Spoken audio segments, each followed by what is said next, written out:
선지자 조셉 스미스의 가르침 제3장 주님의 통치권을 벗어난 인간. 제2부 1834에서 1837년 인간은 최초의 교훈, 곧 태초의 하늘로부터 받은 가르침에서 이탈했으며 불순종함으로써 하늘의 율법으로 다스림 받기를 거부했다는 논리는 타당한 것입니다. 그리하여 인간은 자기 마음에 맞든, 즉 자기의 상황에 가장 잘 적용될 수 있는 법을 제정했습니다. 그러나 하나님께서 자신의 유익을 위하여 율법을 만드신 때로부터 그것은 인간에게 영향을 끼쳐왔다는 것을 우리는 서슴없이 믿고 있습니다.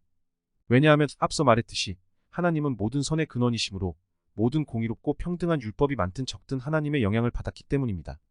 인간이 자신의 한정된 지혜로 인간보다 더 높고 우월한 분의 영향력을 인정하지 않을지라도 하나님께서는 현명하고 거룩하신 목적으로 그리고 피조물의 유익과 행복을 위하여 인간에게 현명하고 올바른 법률을 만들도록 지시하셨으니 이는 인간이 하나님을 떠나 태초에 하늘로부터 내려주신 율법으로 다스림받기를 거부하였기 때문입니다. 그러나 인간 스스로가 중보자 없는 창조주와의 직접적인 소통을 단절한 그 범법에도 불구하고 하나님의 구속의 위대하고 영광스러운 계획은 미리 마련되어 있었고 희생의 제물이 준비되어 있었으며 하나님의 뜻과 목적 안에서 대속의 사업은 성취되었습니다. 그리고 아들의 인격 안에서 아들로 말미암아 인간이 이제 하나님 앞에 받아들여지리라는 소망을 갖게 되었고 오직 아들의 공로를 통해서만 인간이 구속을 얻을 수 있음을 배우게 되었습니다. 이는 실로 너는 흙으로 돌아갈지니 라는 말씀이 말해진 때로부터 이 자비하신 구원의 계획은 인간을 이끌어왔던 것입니다. 희생의 율법. 그러나 인간이 자신을 기다리는 멸망으로부터 스스로 자유롭게 될 수 있는 제도나 계획을 세울 능력이 없다는 사실이 증거되었습니다. 그것은 앞서 언급한 바와 같이 하나님께서 정한 때에 보내실 그의 아들의 은사로서 하나의 희생 제물을 준비해 오셨다는 사실에서 드러나는 것입니다.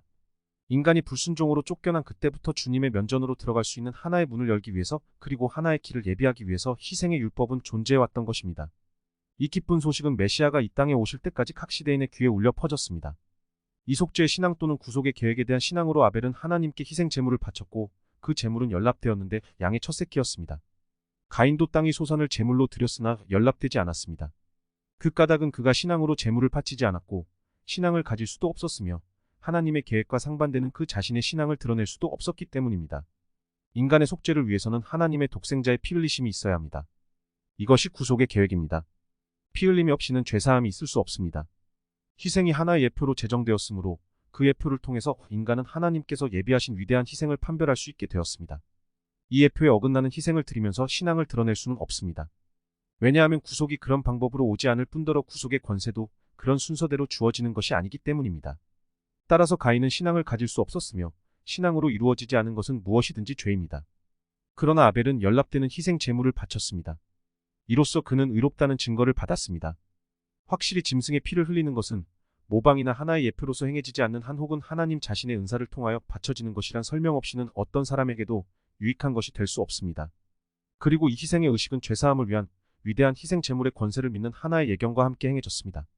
아벨의 행위에 관하여 여러 가지 설이 있었고 오늘날에도 사람들의 견해가 서로 다르지만 그가 속죄에 대해서 가졌던 지식은 성경에 언급되어 있는 것보다 훨씬 풍부한 것이었다는 확신을 우리에게 보여줍니다. 또 그는 구속의 계획에 대해서 훨씬 많은 가르침을 받아왔습니다.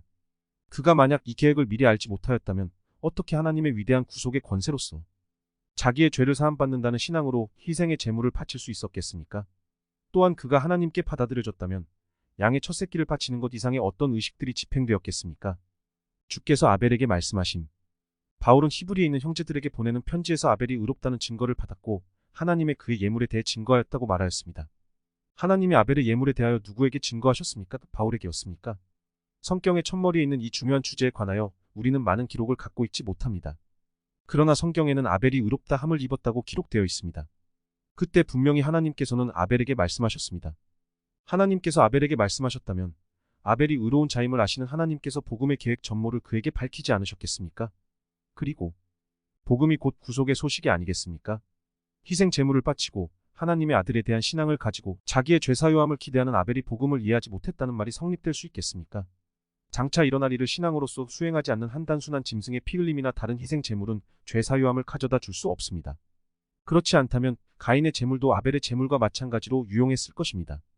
아벨이 하나님의 아들의 오심에 대하여 가르침을 받았다면 아들의 의식에 대하여도 가르침을 받지 않았겠습니까? 우리는 모두 복음의 의식이 있음을 인정합니다. 그렇다면 복음에는 항상 의식이 따르고 그 의식은 어느 시대나 같은 것이 아니겠습니까? 복음의 의식들은 태초부터 있었음. 아마 우리 친구들은 복음과 그 의식들이 유대의 왕 헤롯 시대에 있던 사갈의 아들 요한의 때까지 알려지지 않았었다고 말할 것입니다. 그러나 우리는 여기서 이러한 점에 착안하게 됩니다. 우리는 많은 사람들이 추측하고 있듯이 고대인들이 하늘나라의 제도에 대해서 그토록 무지했다고 믿을 수는 없습니다. 왜냐하면 그리스도가 오시기 전에 이미 많은 사람들이 위대한 구속의 계획의 권세를 통하여 구원받았기 때문입니다. 만일 그렇지 않았더라면 하나님께서는 다른 계획을 세우셔서 인간을 하나님께로 다시 돌아오도록 하셨을 것입니다. 그러나 인간의 타락 이래 지금까지 인간의 속성은 조금도 변화되지 않았으므로 우리는 하나님께서 다른 계획을 세우셨다는 것을 믿을 수 없습니다. 짐승의 피를 흘려 희생의 제물을 바치는 의식 또는 제도는 그리스도께서 자신의 피로 희생의 제사를 드리실 때까지만 행하도록 계획되었으며 인간은 그때를 신앙으로 기다리게 되었습니다. 바울의 말과 같이 복음은 아브라함에게 전파되었습니다. 그 복음이 그리스도의 이름으로 전파되었는지 아니면 다른 사람의 이름으로 전파되었는지를 우리는 알려고 합니다. 만일 다른 이름으로 전파되었다면 그것을 복음이라고 할 수 있을까요? 또 그것이 복음임에 틀림없고 그리스도의 이름으로 전파된 것이라면 그 복음의 의식이 수반되지는 않았을까요? 그 복음이 의식을 갖고 있었다면 그 의식은 어떤 것이었을까요? 아마 우리 친구들은 그리스도가 오시기 전에는 희생 제사 외에 어떤 의식도 없었고 또 그런 의식이 희생의 율법이 효력을 가지는 기간에는 복음에 앞서 집행될 수 없었다고 주장할 것입니다. 그러나 우리는 아브라함이 희생 제물을 바쳤으며 또한 복음이 그에게 전파되었다는 사실을 알고 있습니다. 우리는 예수께서 유대인들에게 하신 다음과 같은 말씀에서 희생 제물을 바치는 의식이 마음을 그리스도께로 돌리기 위한 목적으로 행해졌다는 것을 추론할 수 있습니다. 너희 조상 아브라함은 나의 때 볼 것을 즐거워하다가 보고 기뻐하였느니라. 그러므로 고대인들이 희생 제물을 바쳤다고 해서 복음을 듣지 못한 것은 아니었습니다. 오히려 희생 제물을 바침으로 해서 그들의 눈이 열려 그리스도의 강림을 기다리게 되었으며 구세주의 구속을 기뻐하게 되었습니다. 바울은 히브리서에서 이스라엘 민족이 애굽에서 나올 때 복음이 그들에게 이미 전파되었다는 사실을 밝혔습니다. 저희와 같이 우리도 복음 전함을 받은 자이나 그러나 그 들은 바 말씀이 저희에게 유익되지 못한 것은 듣는 자가 믿음을 화합지 아니함이라. 갈라디아서 3장 19절에는 율법 모세 율법 또는 레위 율법은 범법함으로 인하여 더해진 것이라고 다시 기록되어 있습니다. 이 율법이 복음에 더해진 것이 아니라면 어디에 더해졌겠습니까? 그들에게 복음이 전파되었다는 사실을 우리가 아는 이상 율법이 복음에 더해졌으리라는 것은 자명한 이치입니다. 전술한 몇 가지의 사실을 통해 우리는 주께서 친히 자신을 고대인들에게 계시하실 때마다 그리고 희생 제물을 자신에게 바치도록 명하실 때마다 그들이 믿음으로 구세주의 오심을 예견할 수 있도록 했고 그들의 죄사유함을 위하여 대속의 권세에 의지하도록 하셨다는 결론을 내릴 수 있습니다. 자신의 예복을 더럽히지 않고 욥처럼 확신을 가지고 기다렸던 우리보다 앞서간 수많은 사람들이 이같이 행했으니 그들은 분명 말일에 지상에서 육신을 가지고 주를 보게 될 것입니다. 지금까지 각기 다른 경륜의 시대가 있었지만 하나님께서 그의 백성에 전하신 모든 것은 그들의 마음을 위대한 목적으로 향하게 하여 구원의 주이신 하나님만을 의지하도록 가르치려는 것이었다고 결론 지을 수 있습니다. 모든 계시가 성경에 수록된 것은 아님. 경전에 나타난 하늘의 가르침을 통하여 우리는 현재 소유하고 있지 않은 많은 교훈들이 태초부터 인간에게 주어져 왔다는 사실을 알게 됩니다. 이 같은 사실은 태초 이래로 인간에게 주신 하나님의 모든 말씀이 성경에 모두 수록되어 있으며 만약 하나님께서 무언가 더 인간에게 주실 말씀이 있었다면 우리는 벌써 그것을 받았을 것이라고 자신있게 말하는 우리의 많은 친구들의 견해와는 일치하지 않는 것입니다. 그러나 우리는 물어봅니다. 하늘을 향해 한 가닥의 계시도 구할 만한 신앙이 없는 사람을 위하여 그리고 수백 년 수천 년 전에 살았던 다른 사람들의 신앙의 빚을 지고 있는 사람들을 위하여 그 말씀이 남아 있어야 한다는 말입니까? 또 하나님께서 어느 정도 말씀하셨다는 것을 그들에게 지적해 주기 위하여 그 말씀이 남아 있어야 한다는 말입니까? 우리는 성경에 수록되어 있지 않은 계시를 가지며 성경은 그 계시가 내포하고 있는 것을 수록하고 있습니다. 그러나 하나님께서 거기에 기록되어 있는 것 이상으로 말씀하지 않으셨다고 주장하는 것은 결국 우리가 받은 계시가 마지막이라는 말이 됩니다. 왜냐하면 거기 기록된 것 이외에 다른 것을 말씀하지 않겠다고 하나님께서 친히 선언하신 내용을 전혀 찾아볼 수 없기 때문입니다. 만일 어떤 사람이 하나님께서 인간에게 계시해 오신 모든 것이 성경에 수록되어 있다는 사실을 발견하였다면 그것은 직접적인 계시에 의해 그에게 확인된 사실일 것이며 선지자와 사도들에 의해 전해 씌어진 것과는 다른 종류의 계시일 것입니다. 그러나 하나님 아버지의 자비로운 섭리로 고대 성도들에게 주신 그의 말씀의 일부분이 우리의 수중에 들어왔고 그 말씀은 순종에 따른 보상과 불순종에 따른 형벌을 약속하면서 우리에게 제시되었습니다. 이 율법이나 교훈 속에서 깊이 다루어진 문제들은 그것이 하나님께로부터 온 것임을 인정하는 모든 사람들에 의해 분명 받아들여지게 될 것입니다. 충실한 자를 위한 축복, 부활, 주님의 가르침에 순종하는 자가 받을 보상에 대해서 잠시 생각해 보고자 합니다. 하나님께서는 이 세상의 심판을 약속하고 계시며 그 약속은 하나님의 독생자 예수 그리스도를 죽은 자 가운데서 일으키셨던 보증 안에서 주어진 것입니다. 성령의 감동으로 이루어진 기록을 믿는 모든 사람들은 그들의 미래 행복과 기쁨에 대한 소망을 바로 이 점에 두고 있습니다. 바울은 고린도인들에게 이같이 말했습니다. 그리스도께서 다시 사신 것이 없으면 너희의 믿음도 헛되고 너희가 여전히 죄 가운데 있을 것이요. 또한 그리스도 안에서 잠자는 자도 망하였으리니 만일 죽음으로부터의 부활이 우리 신앙의 중요한 요소 혹은 항목이 아니라면 우리는 부활에 관해 아무것도 아는 것이 없음을 고백해야 할 것입니다. 죽음으로부터의 부활이 없다면 그리스도께서 부활하지 않으셨을 것이며 그리스도께서 부활하지 않으셨다면 그는 하나님의 아들이 아닐 것이며 그가 하나님의 아들이 아니었다면 경전이라고 불리워진 이 책이 진실일진데 하나님의 아들이란 실제하지도 않는 가공의 인물일 것이기 때문입니다. 왜냐하면 경전에 비추어 볼 때 그가 나타나기로 약속된 때가 지났기 때문입니다. 그러나 우리는 이 문제를 위해 베드로가 사내들인에서 그리스도에 관하여 행한 설교를 상기할 필요가 있습니다. 그는 하나님께서 그리스도를 죽은 자로부터 부활시키셨으며 우리 사도들은 이 일의 증인이며 하나님께서 그에게 순종하는 사람들에게 보내주신 성령도 증인이라고 말하였습니다. 이 점에 관한 경전의 증거와 마찬가지로 하나님께 순종하는 자에게 증거하는 성신에 의하여 그리스도가 죽음에서 부활하셨다는 확증이 주어졌습니다. 그가 죽음에서 부활하셨다면 사망을 이기신 그의 부활의 권세로서 모든 사람을 자기 앞으로 이끌 것입니다. 그의 부활로 말미암아 죽음의 승리가 삼켜진 바 되었으며 무덤이 이제 더 이상 위력을 발휘할 수 없게 되었기 때문입니다. 이제 그리스도의 가르침을 지키고 순종하는 자들은 부활을 약속받을 뿐 아니라 그의 영광스러운 왕국으로 받아들여질 것이라는 확신까지 갖게 되었습니다. 주께서 나 있는 곳에 나를 섬기는 자도 거기 있으리니 라고 말씀하셨기 때문입니다. 혼인잔치. 마태복음 22장에 있는 메시아에 대한 기록 가운데서 우리는 천국이 마치 아들을 위하여 혼인잔치를 베푼 왕과 같다는 것을 발견할 수 있습니다. 이 비유의 주제는 천국이기 때문에 여기서 말하는 아들이 메시아를 가리키는 것임은 반론의 여지가 없는 사실입니다. 그리고 주님께 충성한 자 곧 성도들은 혼인잔치에 참여할 자격이 있는 자들일 것입니다. 요한계시록에서 요한은 많은 무리의 소리와도 같고 큰 내성과도 같은 것이 주 하나님 곧 전능하신 이가 통치하시도다 라고 말하는 소리를 들었다고 기록하고 있습니다. 우리가 즐거워하고 크게 기뻐하여 그에게 영광을 돌리세 어린 양의 혼인 기약이 이르렀고 그 아내가 예비하였으니 그에게 허락하사 빛나고 깨끗한 세마포를 입게 하였음즉 이 세마포는 성도들의 옳은 행실이로다. 끝까지 참는 자.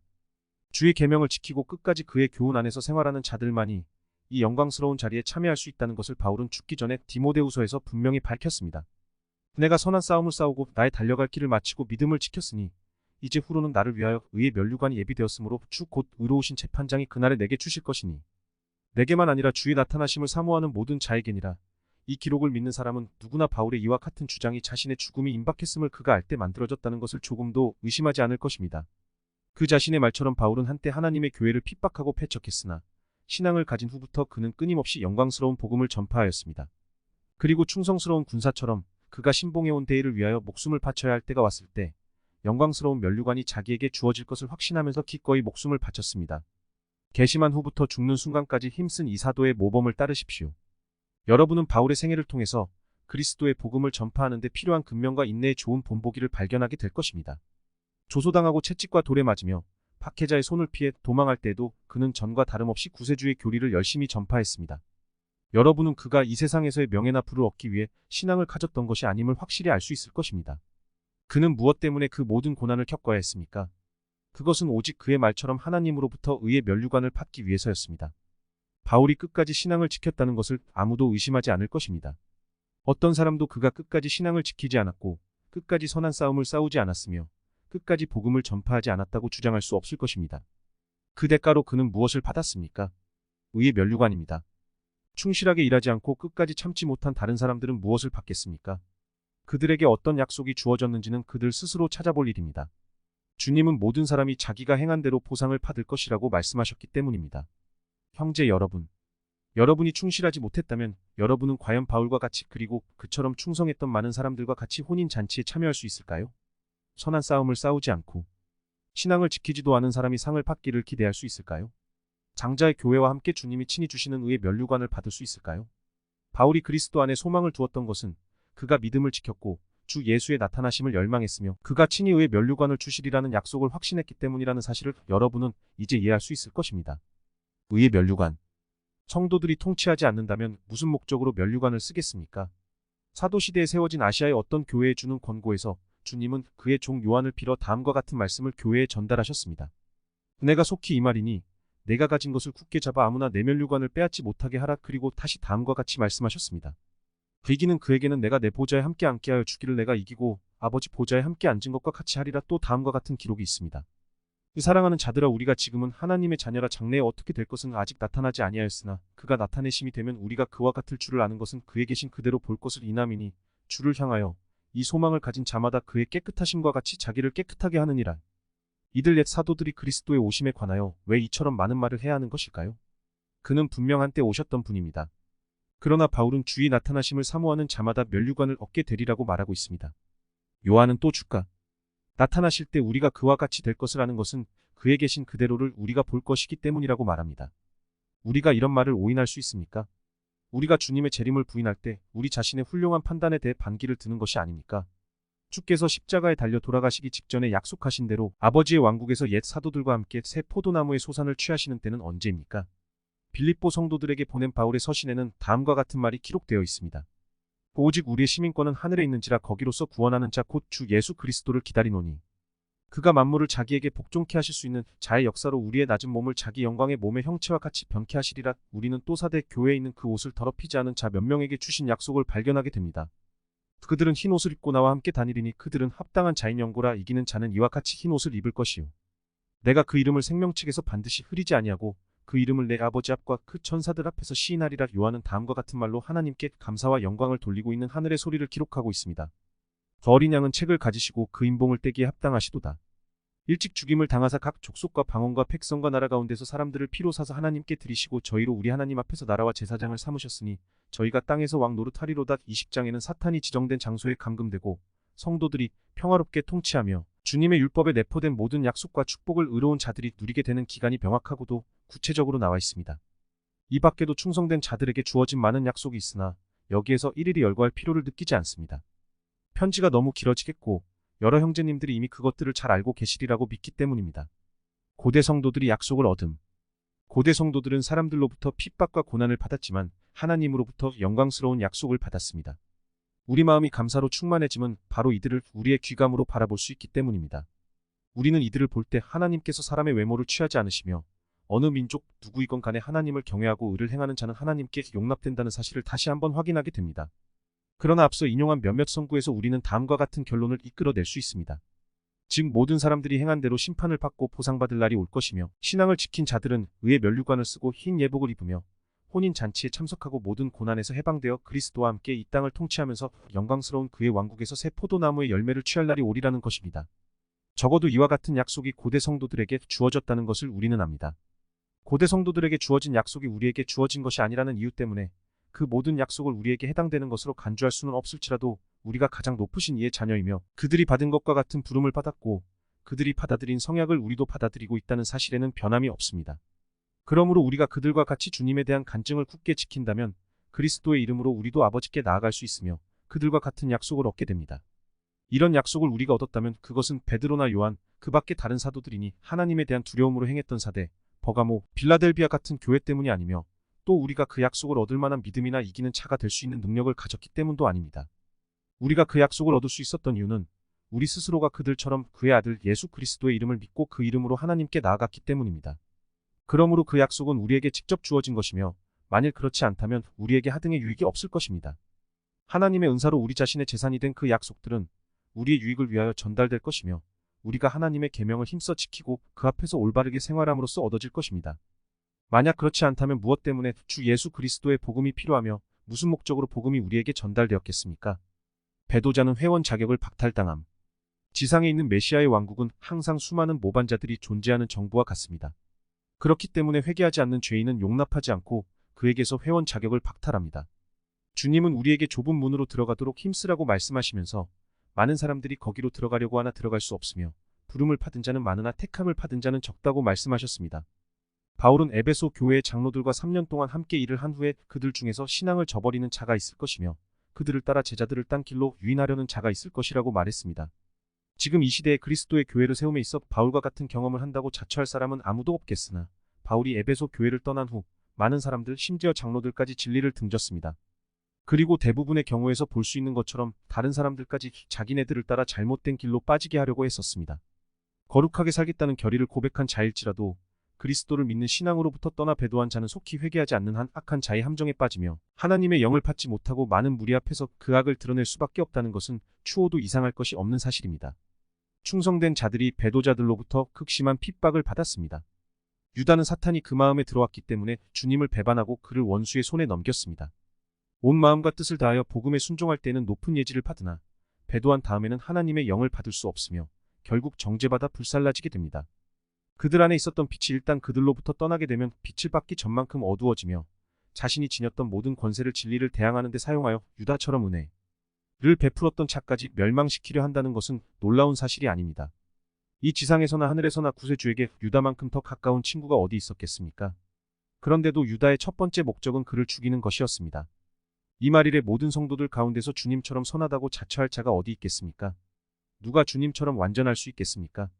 누가 그처럼 순수하며 거룩하겠습니까?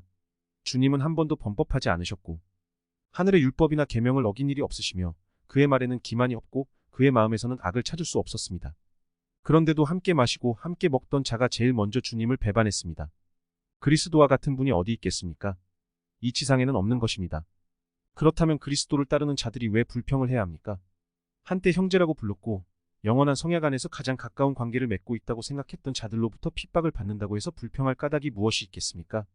참된 교회를 등진 배도자들이 한때는 함께 대화와 사랑을 나누었고 온 힘을 다해 하나님이 주시는 안식을 얻도록 힘쓰겠노라는 약속을 맺었던 사람들을 멸망시키기 위하여 남보다 열심히 또 잔악하게 박해를 가하는 현상은 어떤 원리에서 나온 것입니까? 아마도 우리 형제들은 하나님의 왕국을 전복시키려는 사탄의 음모 때문이라고 말할 것입니다. 사탄 자체가 악이었고 하나님의 왕국은 거룩하기 때문에 사탄이 이를 방해할 수밖에 없다는 것입니다.